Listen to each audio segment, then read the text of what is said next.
Wat zeg je? Ja.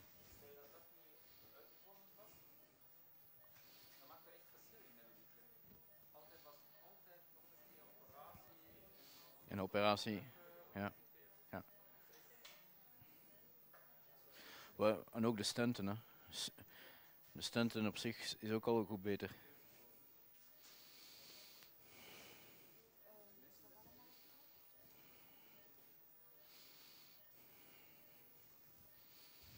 Zelfs mijn 2cc spuitje voor de Melody te vouwen. Hebben we die al?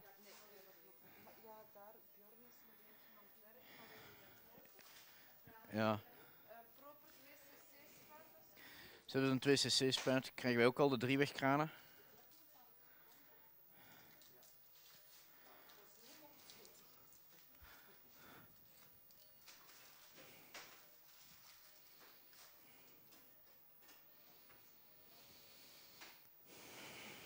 De 22 French dilatator mag ook al op tafel.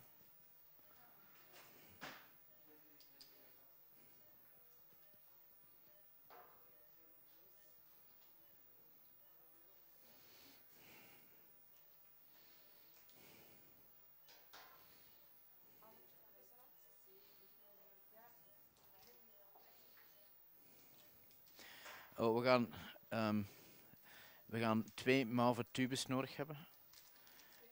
Paarse voor DNA.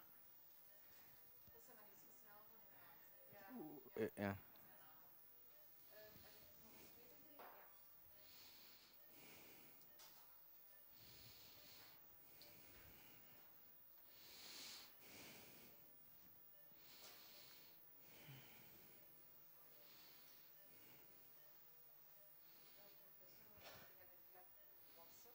Uur.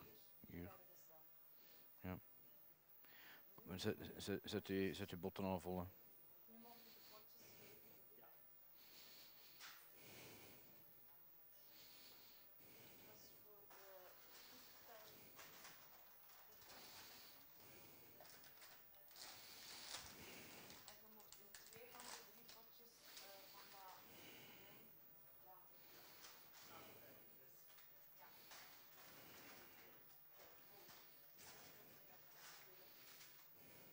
Is dat te veel of wat is dat?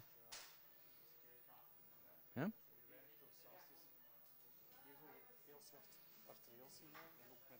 Zit je ergens in?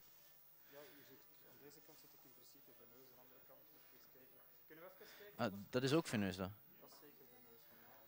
De vraag is wat dat arterieel is.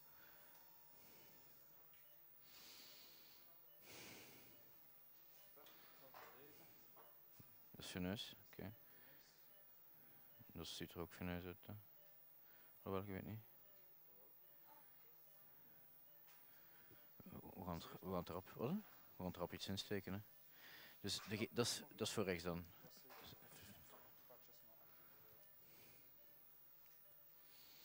Dat mag al een groot gat zijn daar. Hè.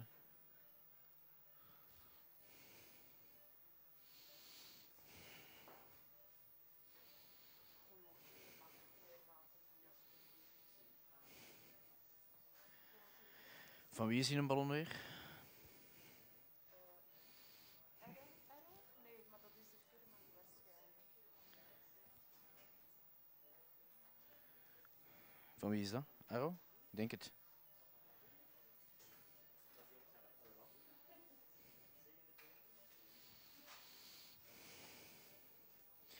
Krijgen we ook een thermodraad? Een gewone. Wat? Een korte.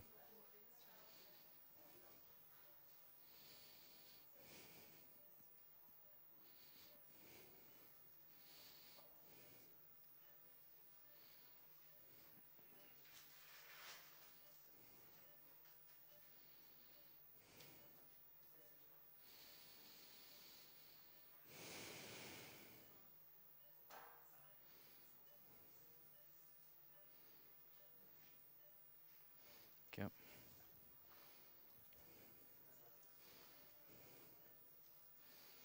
Heparin.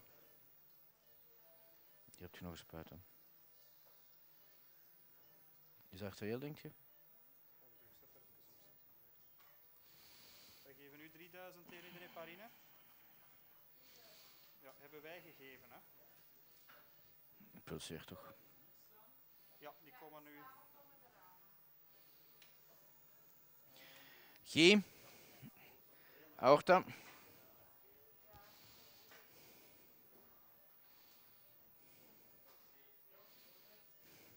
Oké, staal, aorta.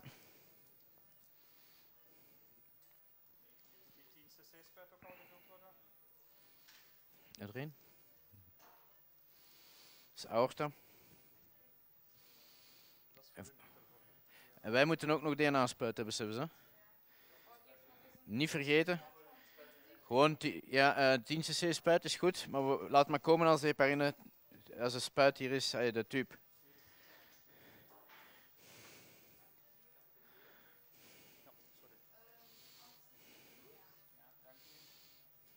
Ballon op. Wij mogen draaien. We zijn vertrokken, hè? Ik zit vast. Ja, zit nog vast, ja. Tube steekt goed.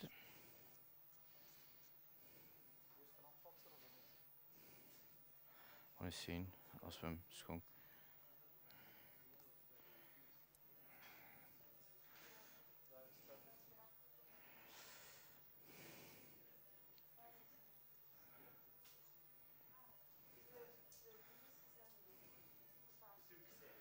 Ja, we gaan het zelfs willen. Kijk eens even. Ze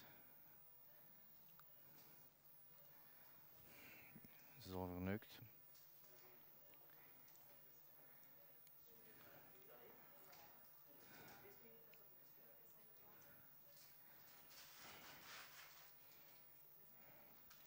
Zijn we aan het desatureren, of de een of de andere reden?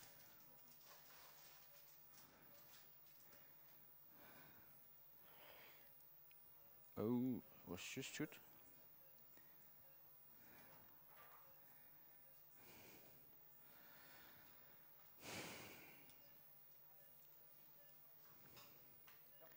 Wat?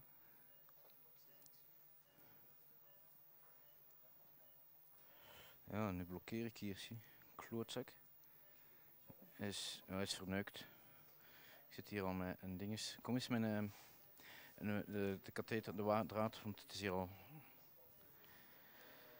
niet stijf genoeg meer. Laat de ballon maar op zijn. Maar het is hier al niet meer.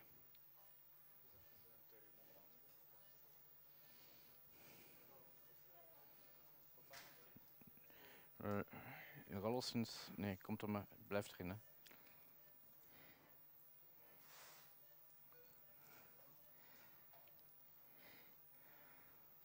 Ik denk toch dat dat simpeler is van uit de hals. Wat gaat hem nu doen? Niks.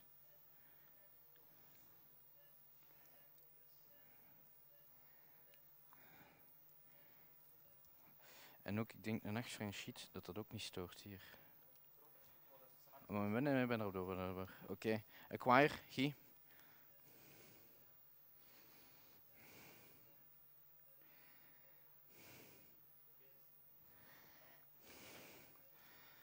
Oké, waar gaan we naartoe? Nou, gelijk naar waar. Oud is recht, oud is recht.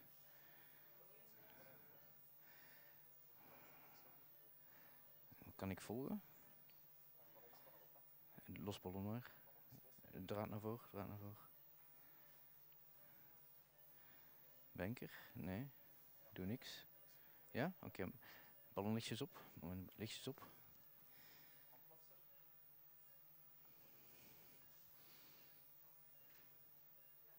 Nee, ik vlieg er zo uit. Ik vlieg er zo uit. Moment. Ik zit daar met een lus. Nee, ik zou er graag eerst uit willen. Ja.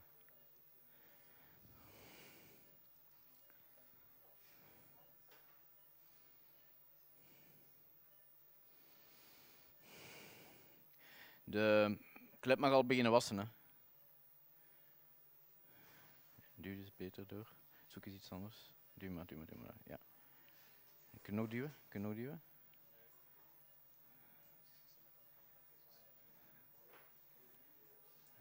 Zo. Is een ballon af, hè?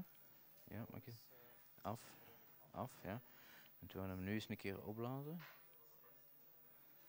Oké, en een keer zien. Kom aan, sukker. Ik trek mij zo hier los, hè. Nee, we zijn er bijna. Wel, ofwel zitten we dan met een vreselijke krullen ergens.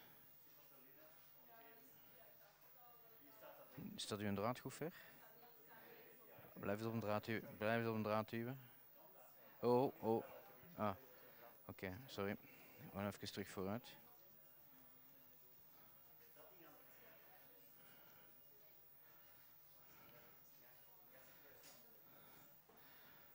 Ballon af. Oké, even zien. Ballon op, een beetje, zachtjes, niet ruptureren. Oké, en we komen. Ah ja, nou is het laag. En in het draad blijft steken, hè? Shit.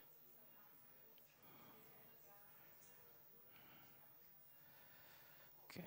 Geef eens een lange thermodraad. Lange thermo.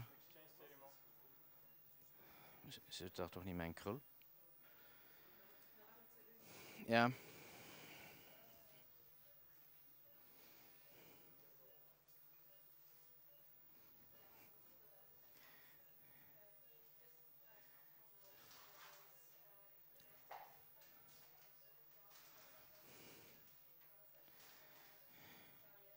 Geef eens iets meer hoofd. Nee, sorry, omgekeerd, omgekeerd. Oké, zo. En de die is ook goed, oké. Blijf eens op een draad duwen, hè. Blijf op een draad duwen, hè. Duw op draad. Ah, ja, dat is straf, hè. Want blijf op een draad duwen, hè.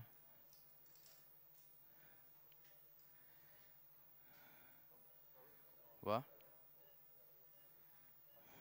Ja, ik kan. Nee, ik heb hier alles.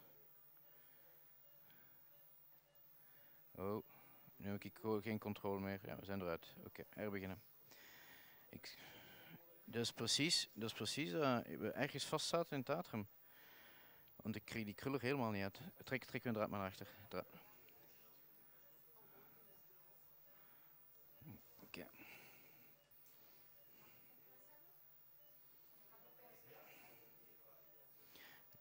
Ja, dus dat was misschien dat het lumen niet genoeg wreef. Oké, maak eens goed nat. Goed nat maken.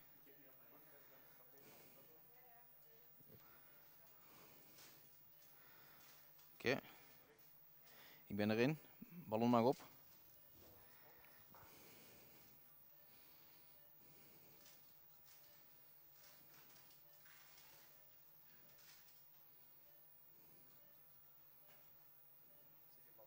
Nee. Nee, hij is een beetje op. Oké. Kom eens hard maken met een draad. Nee. Ja.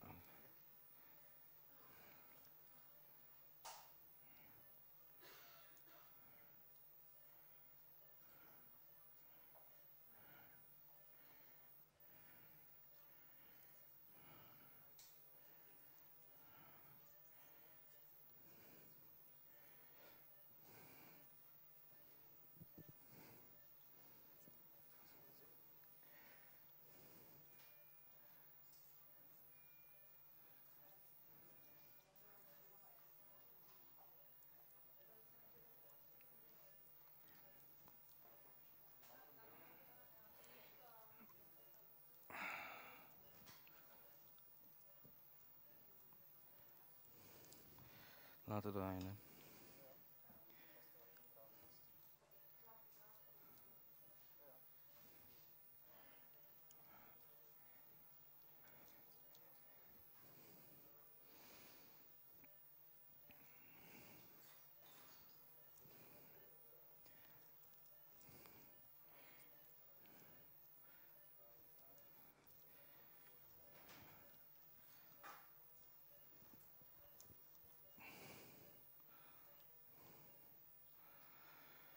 Acquire.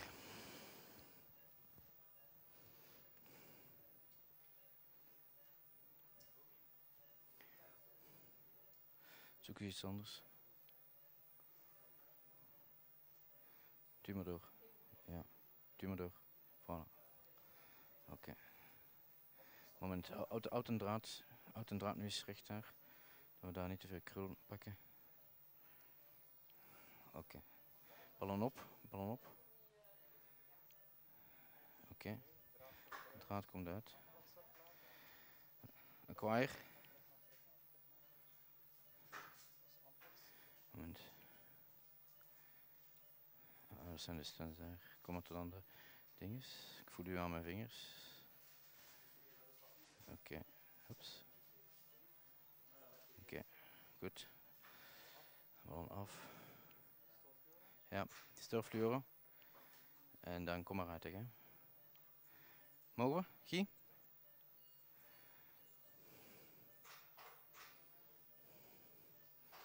Oké. 7 French Sleeman. En je kunt dat ook met een sheet doen als je wilt. Hè. De lange, die zijn eigenlijk schoner. Wat? Hè?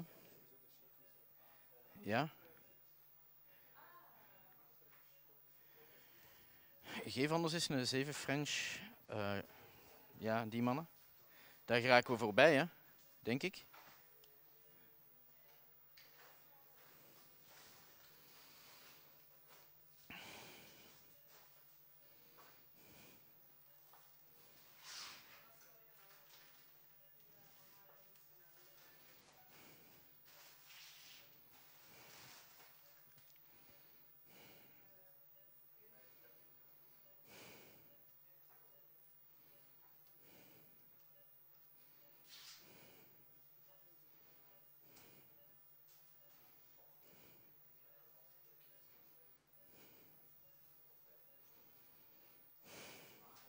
Ja.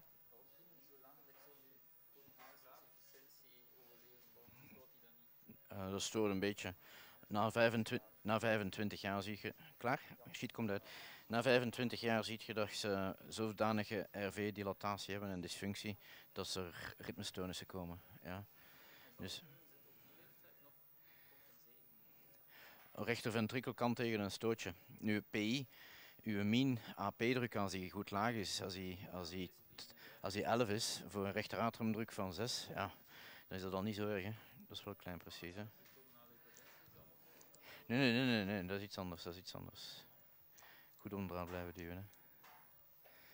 Want het mag iets aangespannen. We gaan er niet komen, denk ik. Wel, toch wel. Oké. Dilatator uit. Pak jij hierover. 7 French Lehman. Ik kom uit. Jij houdt vast. Ja, een flushspuit voor de... Flushspuit. Ik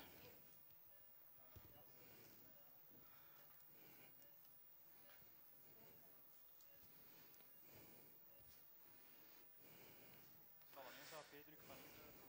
Ja. We moesten kijken hebben de Lehman, 7 French Lehman. En dan de I-waar klaarmaken. Klep maar op tafel zijn we aan het wassen. Oké. Ja, perfect. AP-staal, dat komt eraan. AP-druk zetten we door.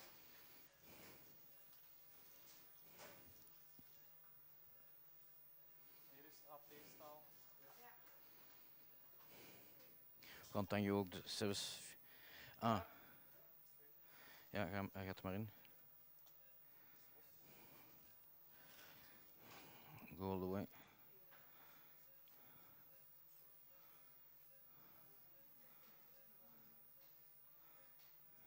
Oké. Acquire.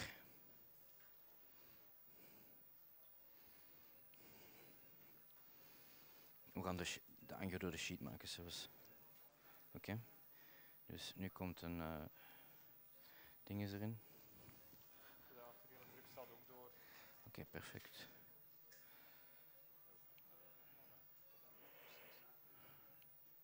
Goed zo. Oké. Acquire. Katheter komt uit. Sheet blijft steken.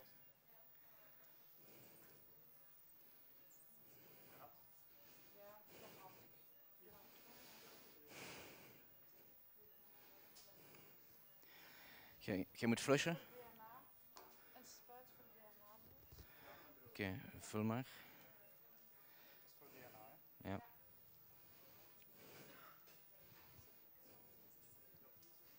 Is de melody, de ensemble is al klaar? De ensemble mag al op tafel, hè? De 22. Ja. Totaal 30 cc bloed afgenomen, hè? Oké, we gaan de sheet terugtrekken voor ons angio.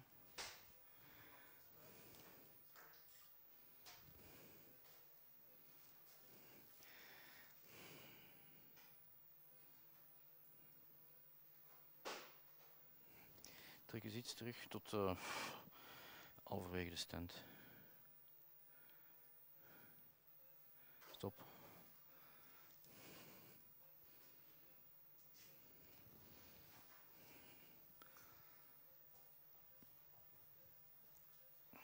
Oké, hij hangt vast. Waar eigenlijk? Sheet mag iets naar achter. Björn? Ja, dat je wegzet uit de stand, jij. Zien? Trek je maar in de wc, hè. Goed blijven druk houden op de draad, hè.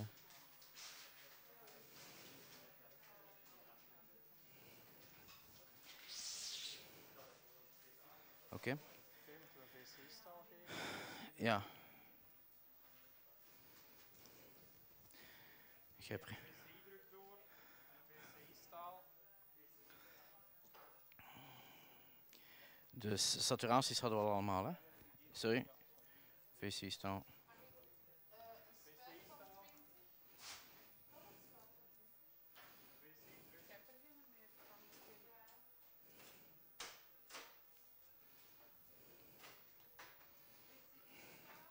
We are ready in 3 minutes.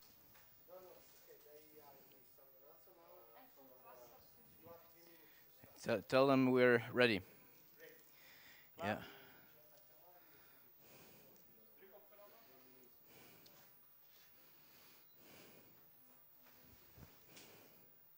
Alles in orde bij jullie? Ja, geef dat de zuurstof nu zoveel als je wilt. Go on oxygen. Ja. Want wij houden de tricky speed club nu open. Jij concentreer je gewoon op de draad, hè. Oké. Dan zet ik hem op terug op de arteriële.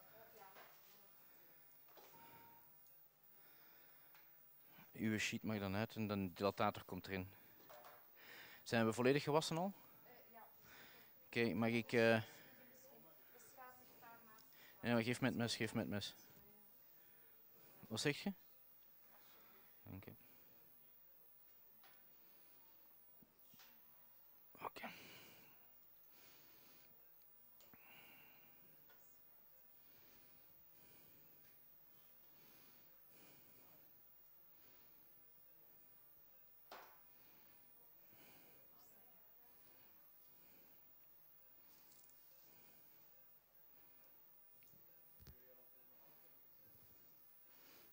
Is al gemonteerd. Oké, kom maar uit.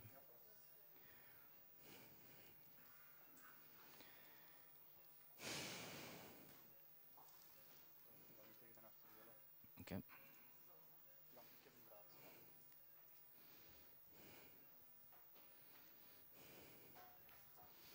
Je zet proper. Ja, dus dat is een stand. En daar van binnen zit dus de klep. En zo is het toe. Dat is koeiklep.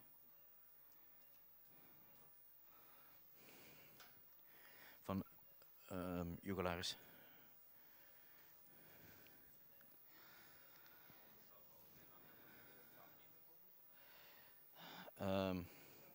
Zonder dit zou TAVI nooit bestaan hebben.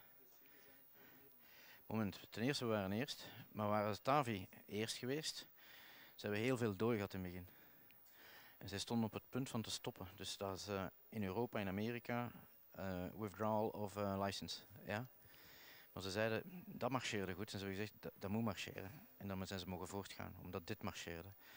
Had het omgekeerd geweest,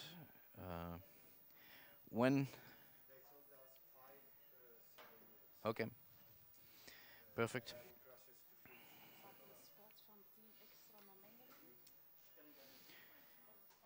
Ja. Oké, goed. Jij mag erin. Ja, het gaat, maar mis nog eens aan de Lies. Op het einde gaan wij een pigtail graag hebben voor de P. Om het even, ja. Dus, ja, de klep zit er nog in. We moeten wachten op de uitzendingen. Wat is dat? Contrast. Oké, is goed. Ja. Oké, dilatator is in. Ik zou kunnen dat de patiënt wat pijn heeft. Wordt wat sneller. Je controleert maar af en toe inderdaad. Hè. Dat je gewoon daar blijft. Hè. De druk stijgt ook al. We hebben goede druk. Mes, ga je nog mes nodig hebben? Nee, hè? Je zit erdoor, hè? Wat is dat? Pigtail for service.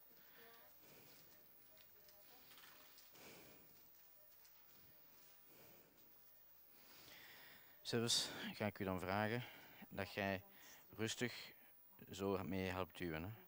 Ja, en ik tot daar. Oké? Maar ik zal het u wel zeggen, want je gaat even moeten stoppen, dan flushen we. Dan flushen we. Zo. Oké, die mag uit, hebben we niet nodig. Vol, vol.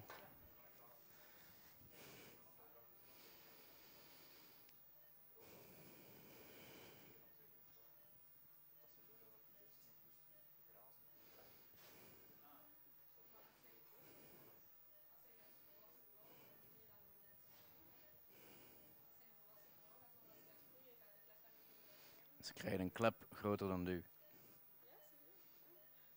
Als je wilt, meten we het rap een keer bij u. Hè?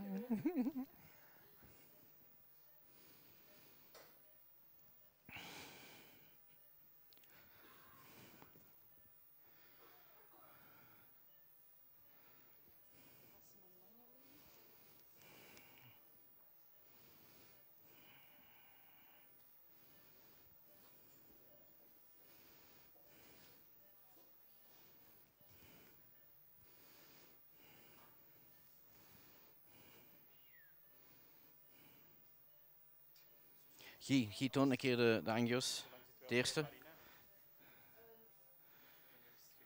Oké. Nu 3 kwartier.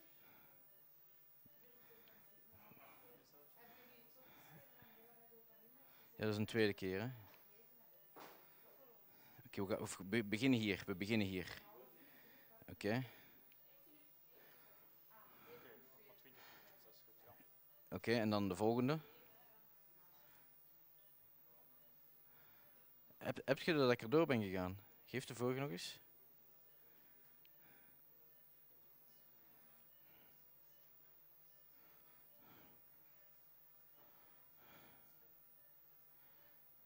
Is hij in zijn loop nu? Nee, dat is een ander tracé. Ja, oké, zo. Goed. Oké, volgende. Dus we beginnen bij de dienstservice, hè. Oké, volgende. Volgende. De wat? Ja, zwisselen van draad. So mildly inflated balloon, just to anchor. Come in with the wire. Okay, next. Now we come in next. Come in with the sheet. Just a 7 French sheet to get a smooth transition. Next.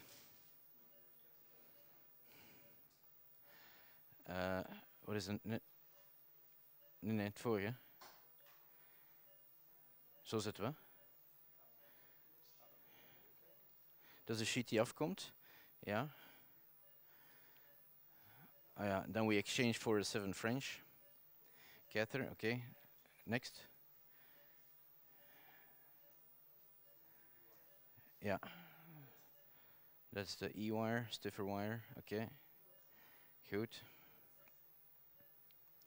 En dat is die angio. Steken die poten uit daar van boven, linksboven. Is dat iets geperforeerd? Precies, hè?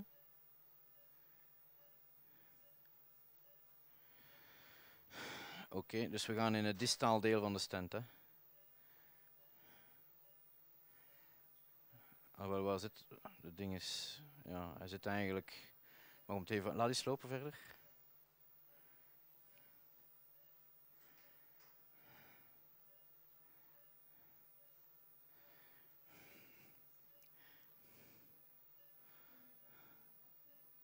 Dus we gaan hem distaal gelijk willen zetten. Oké?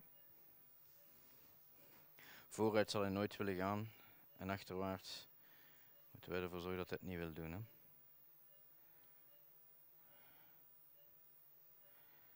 Dat is het laatste. Hè? Hij mag eigenlijk in het middenste derde. Hè? Als je kijkt, ja, de cusp komt binnen op het distale derde, akkoord?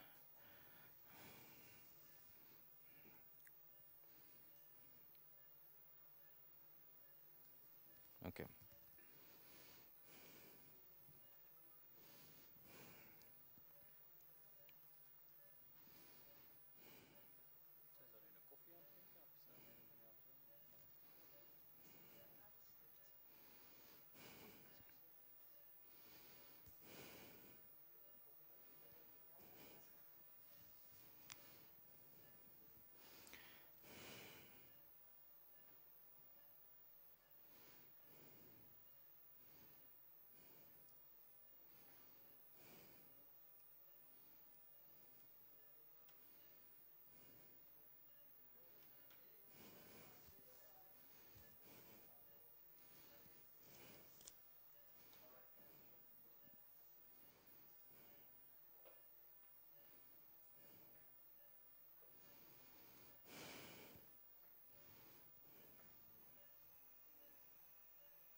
Die coartatie mag al geroepen worden, hè?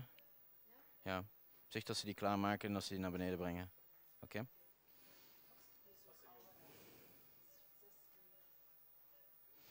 And?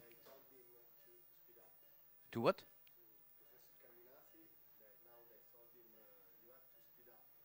Is there a live case from... Ah. They were already online from 2 o'clock? Shit.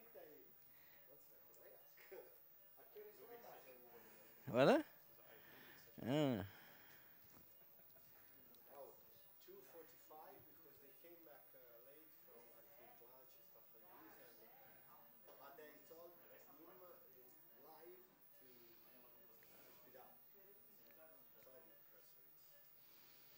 Zorg dat een draad niet terugkomt, hè? Ja, oké.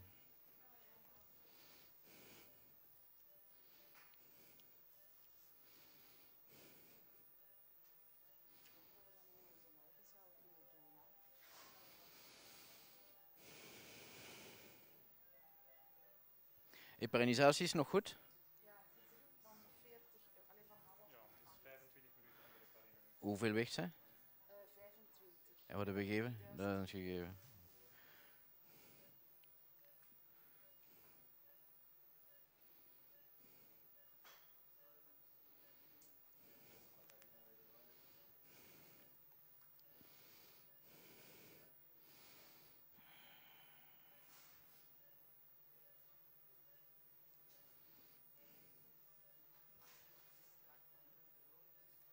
Ah, we don't show the name, right?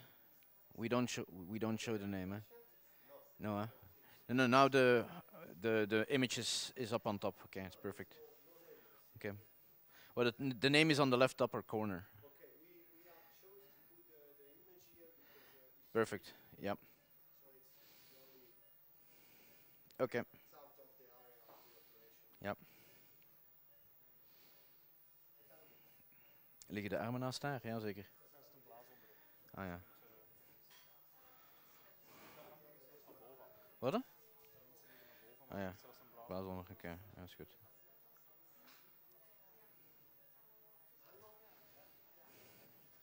Connection with Levin. Hello, I don't know who is there. Hi, hello, we can see you, we will hear you probably in a minute. Hello, Mark, Grażyna is here, and the slideshow. Gabriela and Francesca, and we are waiting for your next case, please. Okay, I'll first show some of the slides. This patient, this girl, presented as a neonate with pulmonary atresia and intact ventricular septum. She had a very hypertrophic hypoplastic suprasystemic RV with also significant tricuspid regurgitation at the time. So far she has been treated percutaneously, first with radiofrequency ablation of the pulmonary valve, and we used in those days an 8 millimeter balloon for an 8 millimeter annulus. So according to the recommendations, this was the optimal balloon. She also got a stent in the duct to secure a pulmonary perfusion in the first couple of months, and that stent became redundant and was coiled a couple of months later. Now she has been doing pretty well. However, she's now 9 years old and she was complaining that she couldn't keep up with her peers anymore. And indeed, there was not too much left of the valve. There is pulmonary regurgitation, 4 out of 4, no significant gradient whatsoever. Regurgitation had significantly decreased and the outflow tract became big. As she was referred to us, we did measure about, or it was measured to about 21 millimeters. So the option was over here to go for percutaneous dilation. Here you see the echo as she presented. You see that in the outflow tract there is minimal leaflet tissue, but there is absolutely no valve function. There is significant PR because you see there the red coming from the left pulmonary artery. So this is typical for a PR 4 out of 4. The measurements we took, here you see long axis and short axis, are pretty big. We measured about 24 on both dimensions in maximal expansion. And so the question is, can we proceed in this patient taking use of currently available material? And as I said, she is being scheduled for a Melody. Now, as you know, the Melody comes on the biggest ensemble is 22 millimeters. So that's 22 inner diameter. That means 24 outer diameter. She's almost at the edge of the feasibility of doing this with a Melody valve. Here you see the angio. And again, the area of interest where the pulmonary valve should have been, there is not too much left. You see some tissue floating around, but no significant hookup. And here we took a 25 millimeter Tyshek balloon just to see if we could anchor that balloon somewhere in the outflow tract. The reason why I take Tyshek balloons is at mild pressure, a 25 will be 25. And then I have an exact estimate of exactly what the outflow tract is, which is not always the case if you take a measuring balloon. If you would take here, for instance, a 30 millimeter measure balloon, you're never sure what is exactly 30 millimeters. And having proctored quite a few places all over Europe, I've seen it all over the places that the measurements on angios of with a measuring balloon very easily will yield an error of 10–15%. But in this case, that means 2 to 3 millimeters. And you understand by now that we're here at the upper edge of dimensions, so we cannot afford to make an error of 10%. As the 25 millimeter Tyshek is inflated, you see over there an indentation.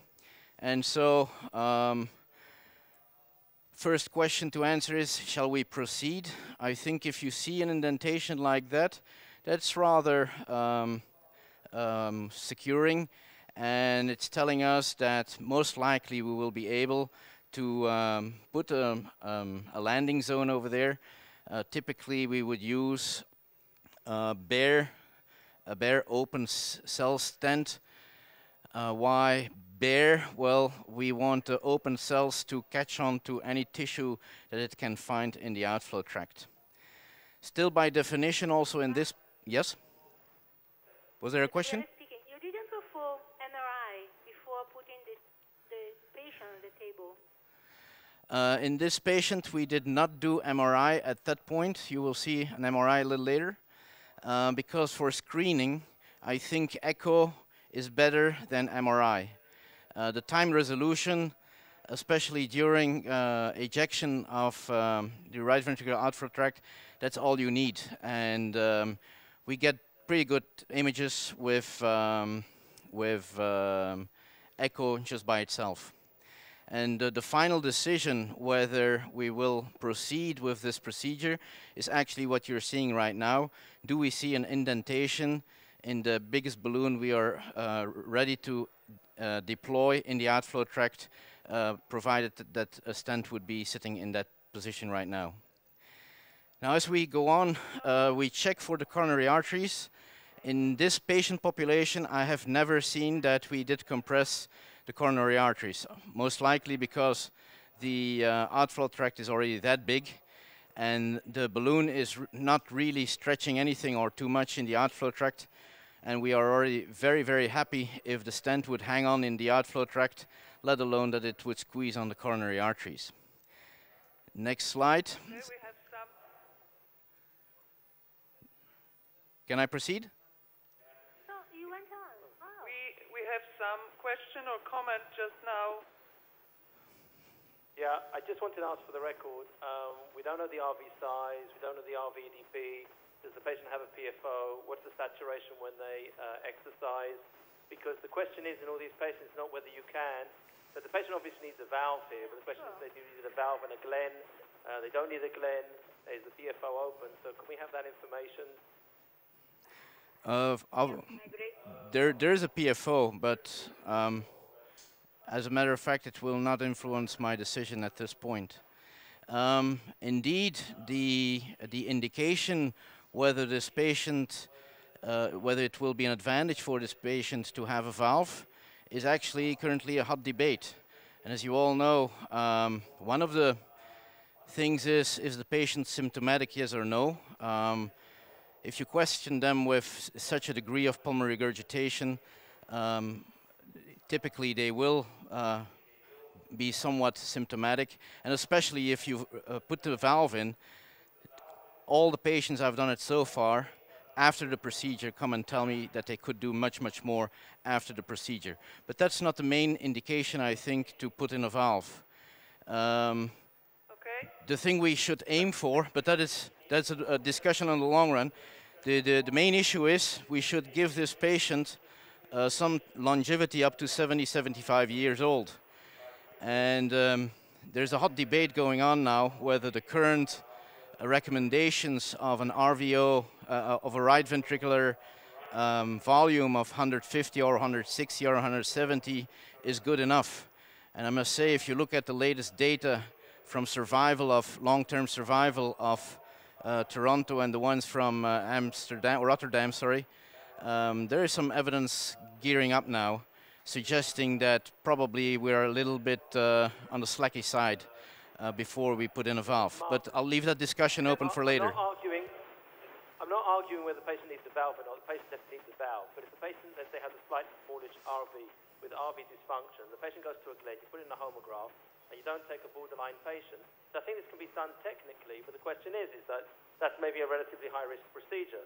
So I agree with you that a valve needs to be done, but sometimes these patients benefit from a Glenn as well. So I was just asking about the evaluation, not whether this patient needs a valve, that's all. Yeah, okay. Here we put the Andra stent in place. Mark, we have one more call. Yeah, Mark? Yes? Just a question about when I see this little waste on the balloon, do you also consider monitoring the pressure? And because I would not be totally comfortable if there is no change in blood pressure when you inflate the balloon, since we are in a single plan picture. So do you consider only the waste, or do you also monitor the blood pressure to make sure that you are occlusive, or even inject a little bit of contrast? In this specific patient, I was confident enough that the balloon was occluding the outflow tract. If, however, I'm in doubt, what I've done on a couple of occasions is put the balloon in with through a long sheet, and when we have maximal inflation, then make a small injection through the sheet to make sure that there is no significant paraballoon leak. You'll see it in the next slide. But that's indeed something that you can do. I prefer, however, to do an injection than rely on the blood pressure. I think the blood pressure, it will take a long time before it really drops. With an injection, you know it right away, whether you are in business, yes or no. But the next slide now shows that we uncovered the stent. And yes? I want to ask a question. May I ask a question, please? Yeah, just, Mark, go ahead. I mean, you've already put the stent in. Did you ever say what the waist of the balloon? You told me it was a 25 Taishik. Yes. You never said what the waist was on the Taishik. And as you know, with the Taishik, there's the ultra-compliant balloon. The 25 can go to 26.5 with just an atmosphere of pressure. So I'm interested in the waist diameter, and then I was interested in how you select the bib based on the waist. And the Andra stent, just because it's, you know, it's cobalt chromium and it's laser cut, so the OD is almost the same as the ID, unlike other stents like the CP stent, which is 2.2 bigger. So I'm interested the waist of the balloon, and why did you choose a 24 versus a larger diameter stent, for instance, if the waist of that balloon was 24.2 or 24.5? At inflation, it was hand inflation, and the most important thing is to watch the balloon during inflation. So at very low pressures. At that very mild inflation, the 25 will be 25. And if you then see a visual indentation, you will see in... sorry, come back. I'll have this slide run, and then you see what I mean. Next. No, sorry, the previous one. Okay. But it should start. Go forward. Okay. Here you will see that we do... sorry. If I choose a 25, the reason for my 25 Taishik is if I see an indentation on a 25 balloon, I'm sure that if I use a 24 bib, I will anchor the stent. Here you see full deflation, and now you get the injection, and you see that there is nothing going from the right ventricle into the pulmonary artery. So we have full occlusion, and we have full expansion of that stent into the outflow tract hanging on somewhere. Yeah, we show it again. Here now you will get the injections through the sheet. There it goes, and you see there's nothing going forward. So I'm very sure that my stent is now touching the walls, and that we have to rely at that point a little bit on the open cells so that they anchor, catch on to anything that's going to be there in the outflow tract. By the way, if you look carefully, you see that by the time we inflate the balloon, the stent typically always come back slightly. And that is predominant. Watch the distal end of the stent. That is predominantly because of the distal shoulder of the balloon, which will catch on to the bifurcation and push the whole system back before the stent encroaches onto the wall. That's something you always have to take into account. Next slide. And the next. So the most difficult thing, or the most annoying thing at that point, is retrieve the bib balloon, because that stent will encroach to anything outside, but it also will encroach on the bib balloon. And if that stent is not hanging on sufficiently, I mean, it may embolize. And in 2 or 3 patients, I had to come in with another sheet, just and push with that sheet the stent against the wall so that I could safely retrieve the bib balloon. However, in this patient, it was possible to retrieve the bib balloon. Next slide, please. However, at that point, the stent had shifted slightly in the outflow tract, and at that point we chose to leave that stent there for about 2 months. This procedure, what you see now, happened 2 months ago, and that is to allow the stent to get grown into the outflow tract That is, we take 2 months. There is still no no agreement on what would be the minimal time, but after 2 months, I've seen a few examples of those stents being grown into the where the endothelium did grow over the stent and it was nicely fixed. You could do very nasty things with the stent, and it wouldn't move at all. So this happened 2 months ago. The girl has been running around with this stent for 2 months. She has not experienced anything because hemodynamically there was no change. There was a massive pulmonary regurgitation before, and there was massive pulmonary regurgitation after the stent. Any questions up to now? We changed to the... Any questions or comments at this stage? Now, the most difficult thing today is actually to re-enter that stent, because the stent is slightly protruding in the outflow tract.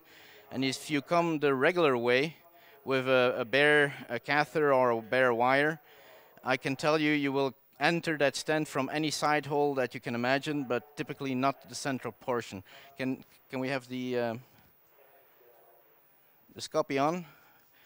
So the best way to go for it is use a balloon-tipped catheter, and it takes a little while before you re-enter the stent. As you can imagine, the only way for this balloon or tip balloon is to go the head entrance. So here we went in. The problem now is that you want to use a stiff wire. Next, key. You want to use a stiff wire, and out of experience, exchanging at this point for a stiff wire typically will pull everything out of the pulmonary artery, and you end up in the ventricle again. So what we end up doing is go for a gradual change. Here the balloon is anchored distally. The balloon is slightly inflated. We first come in with an ultra stiff Amplatzer wire. The next. So here we have the Amplatz wire. I think it's still not stiff enough to go safely or efficiently with the ensemble system. So we do exchange that for an E-wire because it's a small child. And in order to do that, we first here went with a 7 French sheet. It's the long flexor Cook sheet. And then here, so you have the Cook sheet. There's a 7 French stiff Lehmann catheter, which gives additional stiffness, and now we park the E-wire in the lower left corner of the lung. Next slide, and I think that's where we are right now. Oh, we made an angio on the way out with the sheet, just to see whether everything is indeed the way we want it. If you look in the profile, can we show profile? In the left upper corner, you see some protrusion of the studs. Yeah, there is some protrusion of the studs into the wall, but I mean, this is not associated with any adverse problem. And that's where we are right now. So, can you put the picture on my hands? In the meantime, I already did pre-crimp the Melody valve down to on a 2cc syringe. And as you know, this is made idiot-proof. So there is a color code, blue on blue, white on white. Mark? Yes? Mark? Just a comment and question. Dietmar here. Very nice approach, and in particular your advice for performing the right ventricular angiography during the inflated balloon. I have a question. Did you consider once time to implant a second stent, even for safety reasons, or that's the first question? And if yes, which one would you use? Okay. At this point, I don't think it depends on how the strategy is going to be further. Now, as you know, the melody valve is protected until we uncover it. And I'm rather safe that we will be able to enter. Yeah, flush eens even. Wait, I'm loading at the meantime. Flush, okay.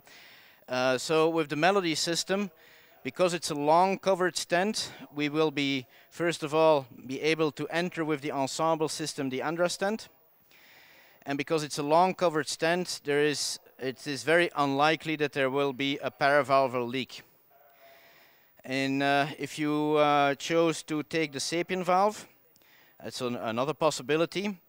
But as you know, the Sapien valve enters a stent completely unprotected. Now, this Andra stent, in my experience, will catch onto anything that will enter the stent. And on 3 occasions now with Sapiens, I did crunch the stent.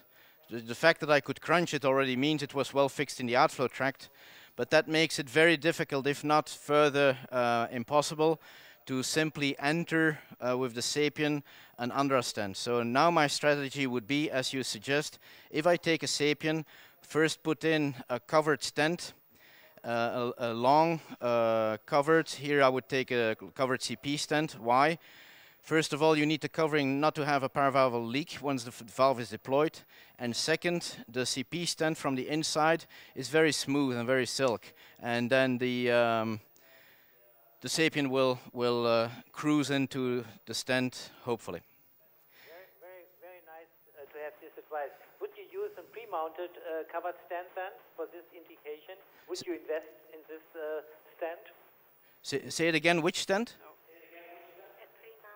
Would you use a pre-mounted CP stent for this indication, to place a second stent if you are using the Sapien one?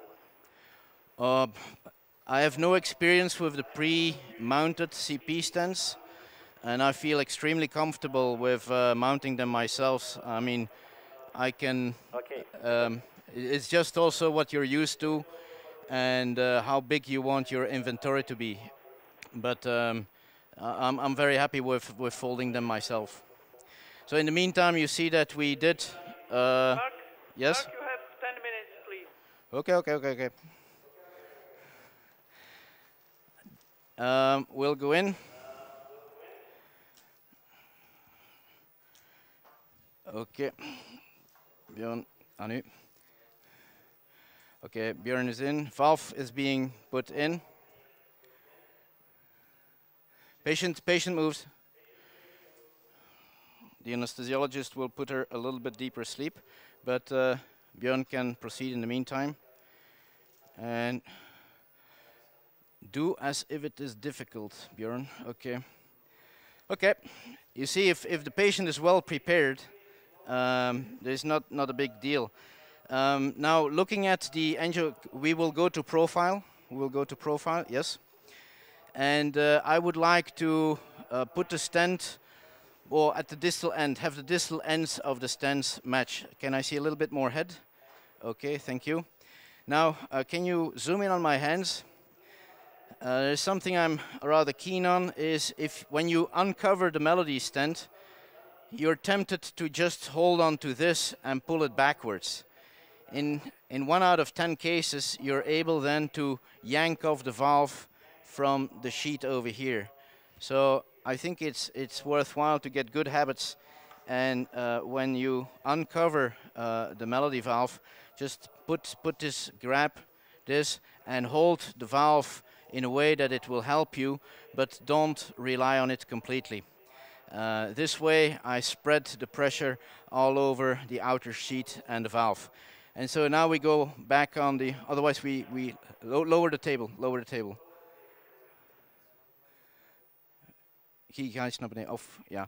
We will uncover. Now, to uncover, it is a combination. Can you shoot my hands? It is a question of first building up pressure between both my hands, and once I feel that it starts moving, also show the profile. And I make a sport out of it to uncover. Well, what I'm first going to do is to uncover this in such a way that there's no jerk, no move, but I keep almost continuously tension between both my hands. Can we make Flora bigger? Flow, oh, yes, yes, sure. Yeah. Okay, and in the meantime, we Can you put Hands down, yeah. we did uncover completely the melody. Now the understand is slightly, it was at 24, it is slightly overinflated, so we may need, I'll see how it goes, but we may need to push a little extra when deploying it. So I first now inflate the inner balloon, inner comes up, outer balloon, and so the most important thing is make sure that we touch the understand. I'm touching it right easily. It's no problem. Okay. And we deflate everything.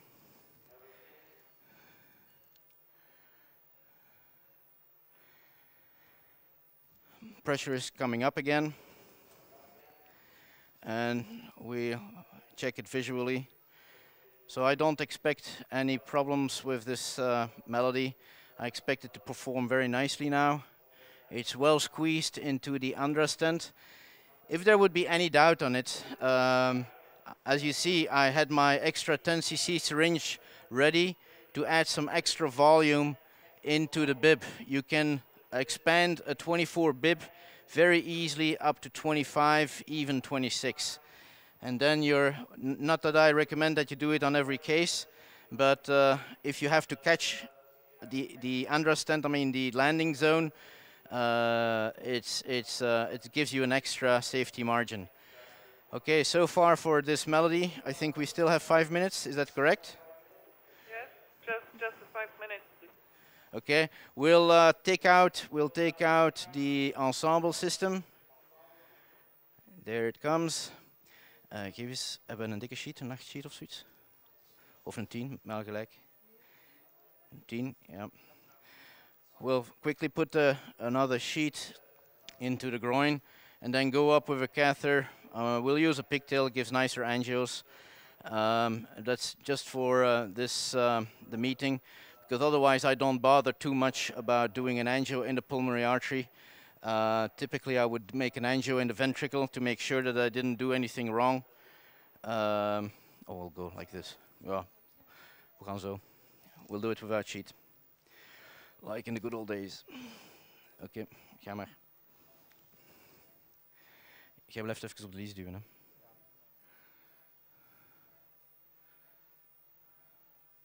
Oh, gezet rol.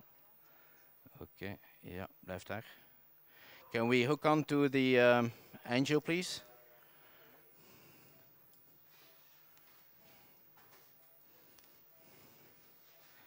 We'll first put on the pressure of the pulmonary artery just to see the valvular function. And there is a nice necrotic notch. Can we look at the pressure trace? The pressure trace.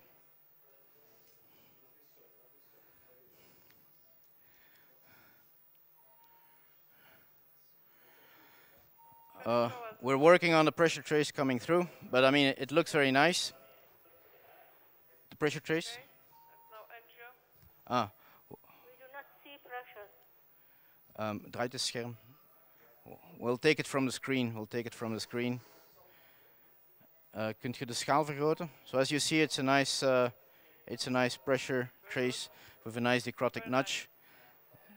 That already tells you everything, but just to document that we don't have a paravalvular leak, we'll make the angio. Okay, hoeveel weegt ze weer? Dat is 25, hè? 25. Kunnen we 25 aan 15 hebben? And short question from the floor. Okay, can we have the angio on the profile? The angio on the profile, please. Okay. Okay. Yes. Do you hear me? I can hear you. We'll make the angio in the meantime. Okay, that's good. That's the most critical region for a stent fraction in a long-term follow-up. Do you have any insights or any experience doing with this? Because this is a non-operated patient. That must be muscular part where you have implanted the stent. And as we know from previous RVOT standing, that this stand fracture in the long term is very likely. Can you repeat the first part of your question, please?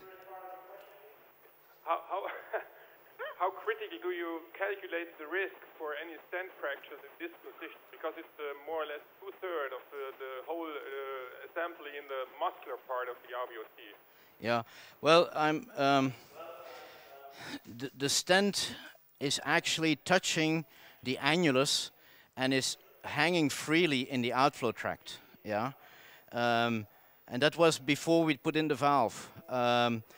Now that we took away the volume load, we do see some remodeling of the ventricle. The ventricle will become smaller, and you will also see both on echo also that the muscular part will start sitting around the stent and grasp it like that. Now, have we seen any damage to the stents? So far, no. The oldest patient in whom we have done this is about, I think, 4 and a half years ago, and none of these stents have shown any problem. There was no collapse. Fracture is very difficult to see in the Andra stent. As you know, it's an open stent, and so I cannot tell whether there is coming an additional fracture, but we haven't seen any fractures in the Melody stent in this subgroup of patients. I think that shouldn't surprise us because in these patients, the outward forces have been huge. And it's not like in a homograft where it appears to have inward forces, whether it's sclerosis or whether it is leverage from a calcified homograft that can then push somewhere on the homograft and trim it down. So theoretically, you're right that 10 years ago when we started to put stents in the outflow tracts, and that was then in the neonatal fallows and those little guys, we were very much afraid that it would cause arrhythmia or perforations or whatsoever. I must say that experience has taught us that nothing bad happens in these patients, and it is very, very well tolerated. Thank you, Mark, for excellent presentations and very difficult case. Thanks a lot. Okay, thank you.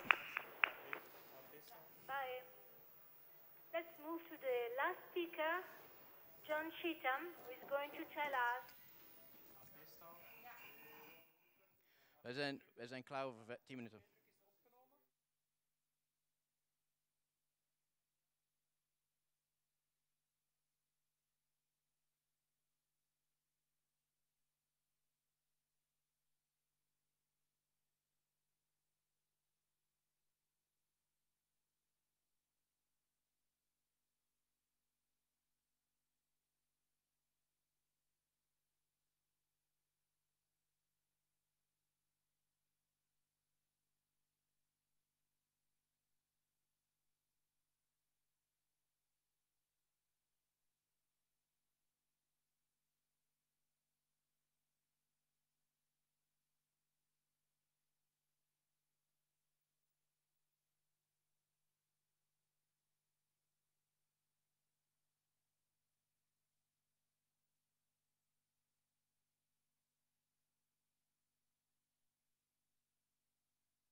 En dat is glad, die is heel glad.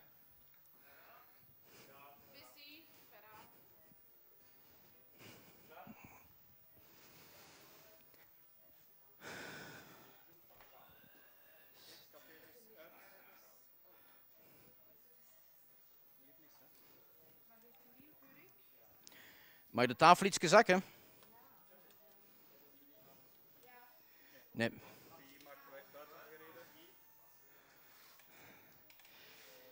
De volgende is opgeroepen, hè? Mes hier, of schaar, mij al gelijk. Ja, dat is perfect. Dat is een standplaatsing. Standplaatsing, maar dat zou niet te lang mogen duren. Dat was vlotjes, hè. Dit, ja. Alle chance dat je nog wat uitleg had of dat... ja, maar ja, allee. Ja, dat is zo. Gewoon die klep gestoken en dat... En dan zeg je, waar, kun jij anders duwen, joh? Duw er eens boven.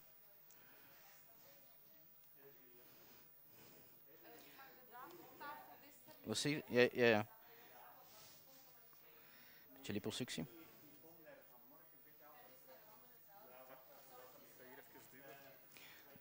Zal ik naait jij? Ik kan beter duwen. Jij kunt beter naaien, want ik zit hier met dat pubis.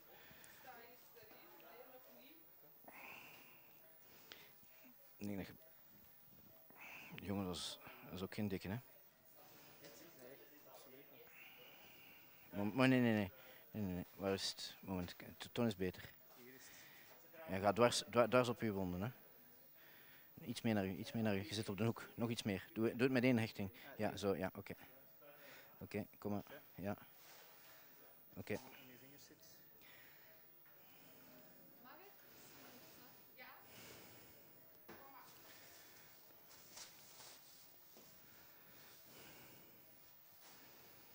Kus eerst af.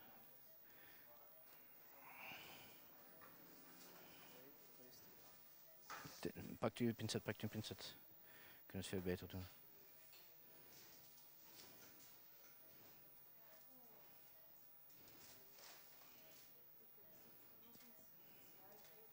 Oké.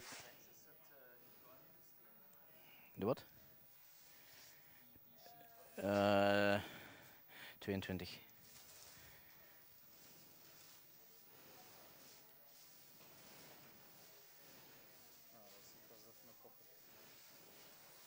Dat is een kocher, dat is geen draadvoerder.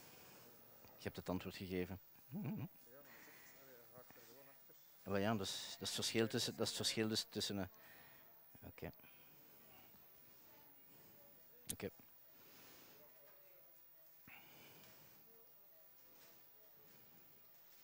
Nog eentje. Hebben wij protamine al gegeven? Geven wij 1 cc protamine graag? Dat is goed, hè. Jij duwt even af.